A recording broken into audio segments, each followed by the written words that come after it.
Hello and welcome to this episode of the GrowVC Everyone Funding Startups podcast. Today we're looking at the topical landscape, taking more of a maybe macro perspective, since a lot has indeed happened in that climate recently. And today we're touching on that topic a little bit, even though it's quite vast. And we're here with Piia-Noora Kauppi, who's been active in many roles for the last many years. For example, she was elected to the European Parliament in 1999, where she spent a decade in various different roles.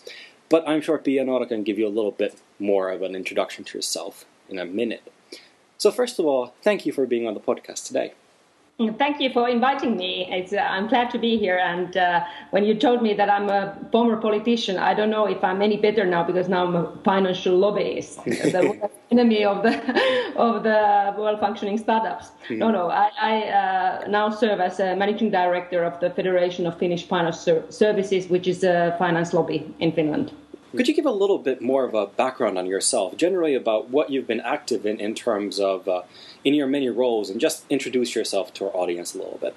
Yes, I used to be a politician for the Conservative Party of Finland since '99. I served in the European Parliament. I was a member of the Economic and Monetary Affairs Committee and actually coordinator of the biggest political group, European People's Party, in the Parliament.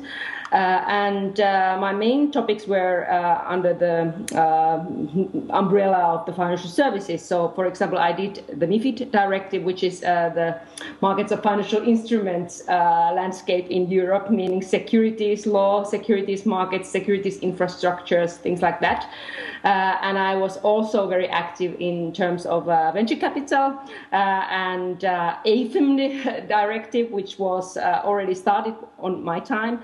I ended my political career 2008, actually immediately when the Lehman was collapsing and the financial crisis really hit us.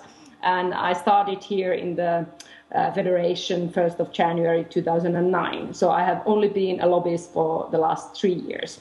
Now I am also the active chair of the European Banking Industry Committee, which is the committee for all the banks and banking organizations in Europe. Currently we are mainly discussing about the CRD directive, capital requirements for banks and for other financial intermediaries, and naturally also following very closely what happens in the Eurozone and these governance issues which will be dealt by the summit, for example, next Sunday. So this is what I do at the moment. So, okay, you leave the European Parliament just at the time of kind of like the initiation of the financial crisis, the Lehman Brothers collapse. If you had stayed there, or just looking back, how did you actually think of that situation at the time? Or, for example, how would your role have changed or been impacted by that if you had actually stayed doing the things that you had done at that point? Actually, the European financial markets have changed a lot during the last decades. Already 2000, the heads of states in the summit in Lisbon, they agreed that the European Union must be a more competitive and knowledge-based economy. And that meant that, for example, financial markets were one part where we weren't maybe on that level yet.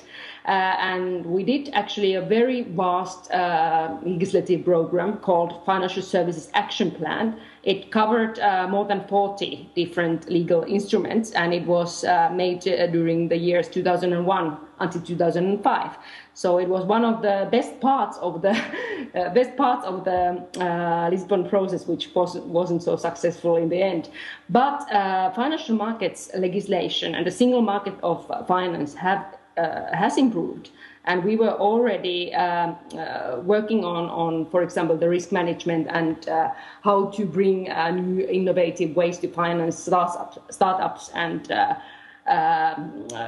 companies who need more than bank finance.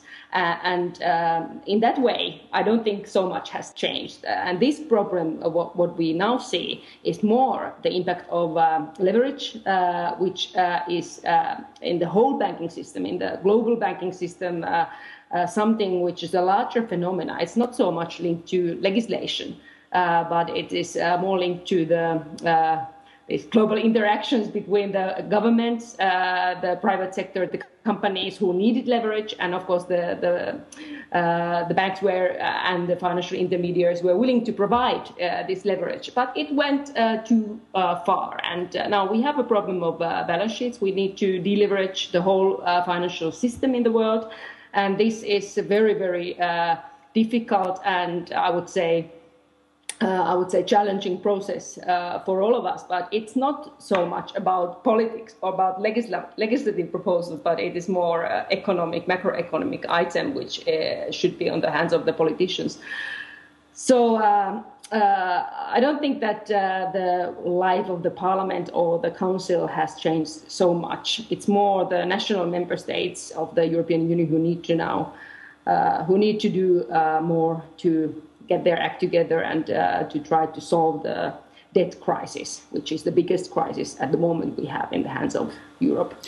So in terms of your new role, what are you currently working on? And I'm just interested because this current climate is very uncertain, and it has a lot of complexity to the entire phenomenon, and it's very unpredictable in many ways. So how far ahead into the future are you currently working? I mean, how do you plan in such a climate? It's very difficult to plan in such a challenging climate, and I would say that we need to solve the big issues first, because without that, whatever we do with legislative items, it won't be enough without solving the big picture. And what kind of items we have in the big picture, I think that we need to solve the issue of states which are so much indebted that they can't survive without some kind of partial or ordinated haircut.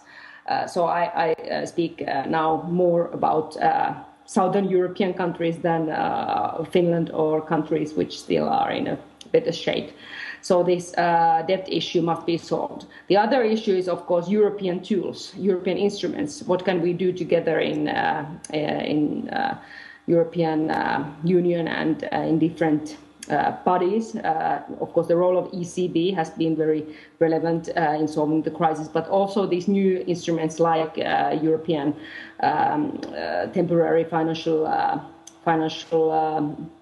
facility, ESFS, and also probably those new instruments which we are now trying to create, like the European Stability Mechanism. Then we have the issue of banking system. What can be done in the global banking system? And there we have these important legislative initiatives which are currently underway. Basel III proposals coming from the Bank of International Settlements and Basel Committee. This is an important part. And the second one is, of course, for the insurance sector, Solvency II, which is kind of a mirror to CRD, this Capital Requirements Directive, and Basel III on the insurance side. These are the two main legal instruments. But we also have this. Banking sector balance sheet deleverage issue, and that can't be solved very fast, and it can't be solved without public money. I prefer that it's first and foremost it's the private sector who recapitalizes banks if needed. But unfortunately, if we have to move fast, if we have to avoid that there will be contamination effect coming through the banking system, then we must maybe use also public resources. And of course, this must be as limited as possible. And I can understand that it clearly has also costs. So, for example, these banks who need to be recapitalized through public resources must also be aware that they might then see the consequences.